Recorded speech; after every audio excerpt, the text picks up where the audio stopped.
Premium സോഫയിൽ use ചെയ്യുന്ന spring അതൊരു ഇമ്പോർട്ടൻറ്റ് ഫാക്ടറാണ്. ഈ കാണുന്നതൊക്കെ പോക്കറ്റഡ് സ്പ്രിംഗ് ആണ്.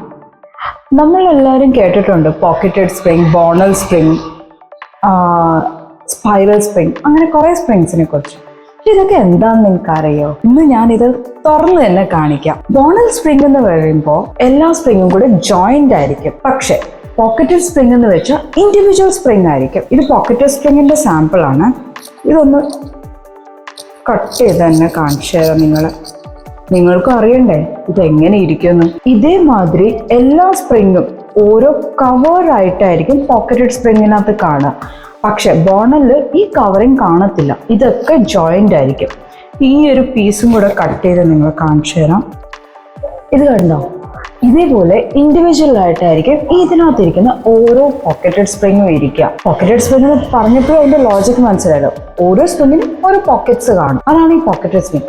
ഈ പോക്കറ്റഡ് സ്പ്രിങ്ങിന് കംഫർട്ട് ലെവൽ നല്ല ഹൈ ആണ് കമ്പാരിറ്റീവ്ലി ബോണല്. കാരണം ബോണല് ജോയിൻ ആയി കാണുന്ന അതിന്റെ ജോയിൻ ആക്ഷൻ ആയിരിക്കും നടക്കുന്നത്. പക്ഷെ ഇതിന്റെ ബൗൺസിങ് ആക്ഷൻ ഇൻഡിവിജ്വലി ആണ് നടക്കുന്നത്. അതുകൊണ്ട് തന്നെ പോക്കറ്റഡ് സ്പ്രിങ്ങിൽ ഇരിക്കുമ്പോഴാണ് കംഫർട്ട് കൂടുതൽ കിട്ടുന്നത്.